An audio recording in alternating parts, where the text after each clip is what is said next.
لە ساڵیادی ڕۆژی شەهیدانی یەکێتی نیشتمانی کوردستان بەڵێن دووپات دەکرێتەوە کە هەمیشە لە پێناو خاک و نیشتیمان و دۆزی ڕەوای گەلەکەمان لە قوربانیدان و گیانفیدا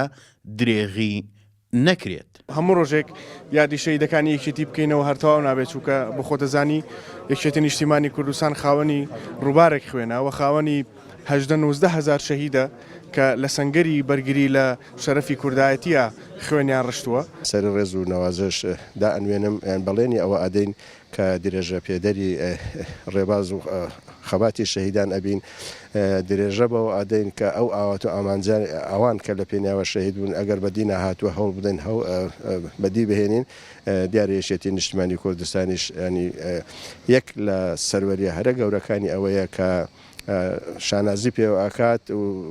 کە حەزبی شەهیدانی لێنانراوە لە سەرۆک مامجەلالەوە ینی ئەو شەهیدانە هەرگیز لە یاد ناکەین. لە بەرامبەردا داوا دەکرێت گوزەران و باریژیانی خانەوادەی سەربەرزی شەهیدان باشتر بکرێت و ڕێز لە قوربانیدان و خەباتیان بگیرێت. شەهید پیرۆستترین و گەورەترین پیرۆزیە لە ناو کووردا و بەتایبەتی لە ناوی یەکێتی نیشتیمانی کوردستانە، بۆیە دەڵێن ئەوەی کراوە بۆ شەهیدان دەستان خۆش بێ. لەم یادە پێویستە شەهیدان زیاتر ئاوڕێن لێ بدرێتەوە، زیاتر خزمەت بکرێن، بە پێی یاسا هەموو داخوازی و مافەکانیان بەرجەستە بکرێن بۆ ئەوەی شەهیدان قەت دەست بەوە نەکەن کە ئەوان پێشێل کراوە مافەکانیان، ئەوان پەراوێز خراون، چونکە جوانیەکانی ئێمە ئەم سەروەریانە، ئەم دەستکەوتانە، ئەم ڕۆژە هەمووی بەرهەمی خوێنی شەهیدەکانمانە. بۆیە دەڵێم لە ساڕۆژی یادی شەهیدی یەکێتیە سڵاو بۆ هەموو شەهیدانی کوردستان لە هەر چوارپارچەی کوردستان. دەڵێم وەرن لە خانێ قوڕەکانەوە لە ماڵی شەهیدانەوە هەڵسانەوە و نوێبوونەوە دەست پێ بکەین بە شێوەیەکی گشتی لە ڕووی وەرگرتنی شایستەی داراییەوە و وەرگرتنی موچەی کە سوکاری شەهیدان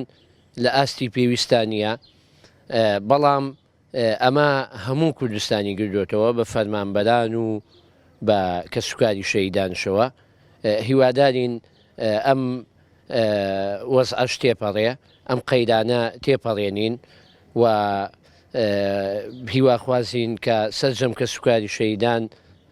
سەلامەت بن و دوور بن لەم پەتا و نەخۆشی و بەڵایی کە بەسەر جیهان و عێراق و کوردستان شاهاتووە. یەکێتی نیشتیمانی کوردستان لە پێناو دۆزی ڕەوای گەلەکەمان و ڕزگارکردنی هەمیشەی خاکی کوردستان خاوەن هەزاران شەهیدە لە فەرماندە و پێشمەرگەی قارەمان و چاونەترس کە لە دژی دەسەڵاتە دیکتاتۆرەکانی یەک لە دوای یەک جەنگاون و لە شەڕی نەگریسی داعششدا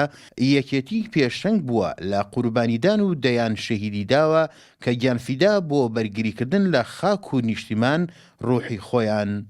بەخشیوە. ئازادشکوور گەلی کوردستان، کەرکووک.